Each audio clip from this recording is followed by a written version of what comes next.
बंटी पाटलांनी विधान परिषदेत आवाज उठवला, अमित देशमुखांपासून आम्ही सगळ्यांनी विधानसभेतही आवाज उठवला, पण त्याबाबत सरकार मात्र स्पष्टपणानं उत्तर देत. अनेक ठिकाणी आता मोजण्यांच्या नोटिसा देण्यात आलेल्या. कैलास पाटलांनी सांगितलं मोजणी झाल्यानंतर पुढचे प्रश्न वाढतील आणि त्यासाठी काय करायचं हे त्यांनी सांगितलेलं आहे, बंटी पाटलांनी सांगितलं. विकास म्हणजे काय? सामान्य ज्या भागात विकास जातो त्या भागाचा विकास होत असेल तर आपण समजतो,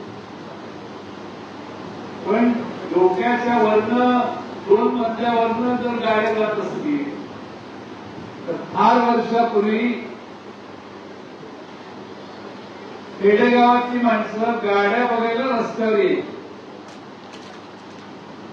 पण त्यांना त्या गाड्याचा संबंध यायचा नाही, कारण गाडी धनिकांची असायची. आता अशाच गाड्या आपण खालनं बघायच्या आणि 2 मजल्यावरनं ह्या गाड्या यांच्या जायच्या. आणि राजू शेट्टी साहेबांनी सांगितलं तसं महाल वाहतुकीचा जास्त आग्रह या रस्त्यावरून दिसतोय, उपयोग जास्त दिसतोय.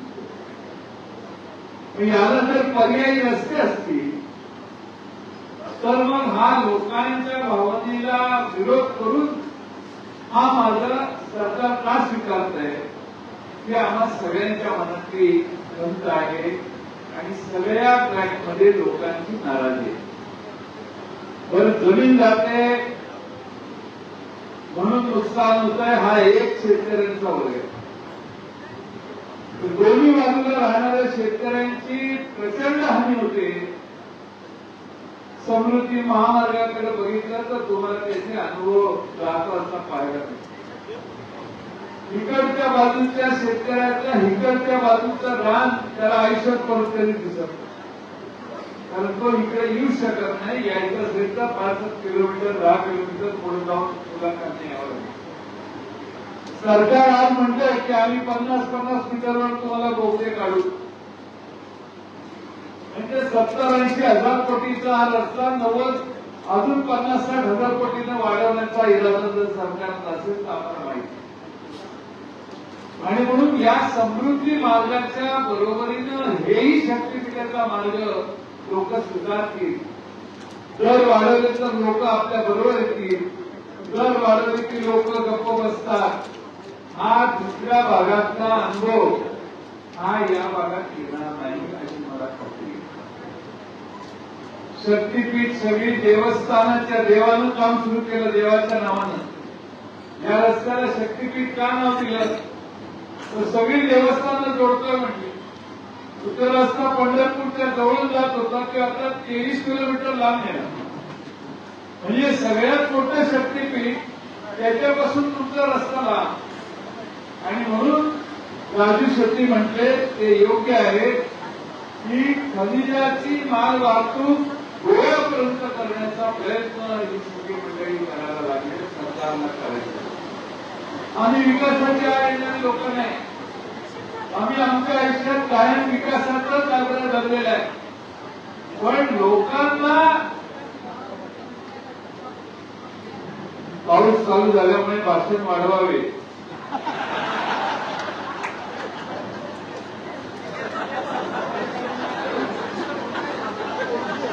आपल्या 5-6 मिनिटं मला दिलेली होती संयोजकांनी.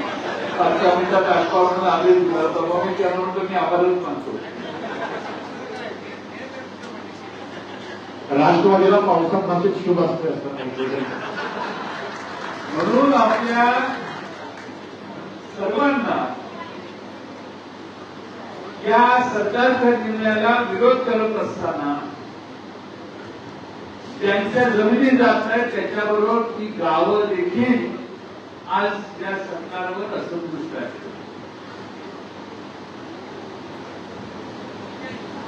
आरण गावाची आपला 1200 एकर जमीन असेल त्यातली 600 एकर जमीन जाणार म्हणून. आमच्याकडे कामेरी गाव आहे, किती राहते 286 एकर जमीन जाणार. आरण गावाची परंपरा बघितली तर महाराष्ट्रातल्या सगळ्या जनतेला आरण गावाची विभागणी करणं आणि आरण गावाची जमीन हिसकावून घेणं याला महाराष्ट्र विरोध करेल याचंही भान सरकार ठेवायला तयार नाही. मला असं वाटतंय महादेव जानकर साहेब, लोकांना काय करायचं ते करू दे, आपण कसं निवडून यायचं ते आम्हाला माहिती आहे, असा ओव्हर कॉन्फिडन्स आलेला आहे.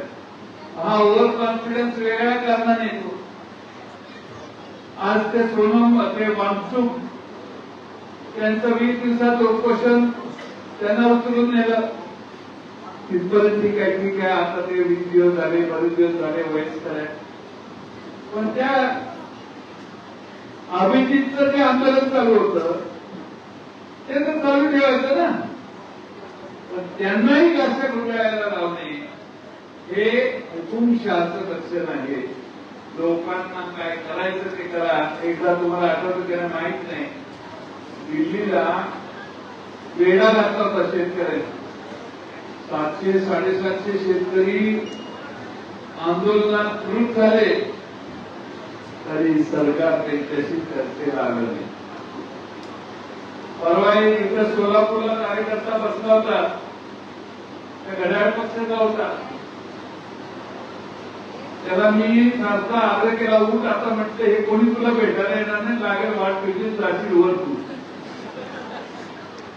सांगायचा मुद्दा आहे काय, कुणाला काही आंदोलन करायचं असेल तर आम्ही आमच्याच बुद्धीनं आणि डोक्यानं चालणार.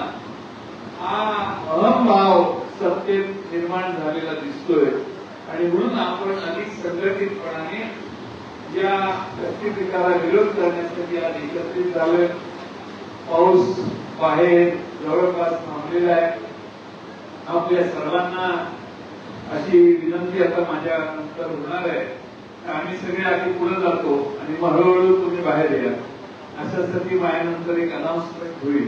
80 एकर जमीन जाणार. आरण गावाची परंपरा बघितली तर महाराष्ट्रातल्या सगळ्या जनतेला आरण गावाची विभागणी करणं आणि आरण गावाची जमीन हिसकावून घेणं याला महाराष्ट्र विरोध करेल याचंही भान सरकार ठेवायला तयार नाही. मला असं वाटतंय महादेव जानकर साहेब, लोकांना काय करायचं ते करू दे, आपण कसं निवडून यायचं ते आम्हाला माहिती आहे, असा ओव्हर कॉन्फिडन्स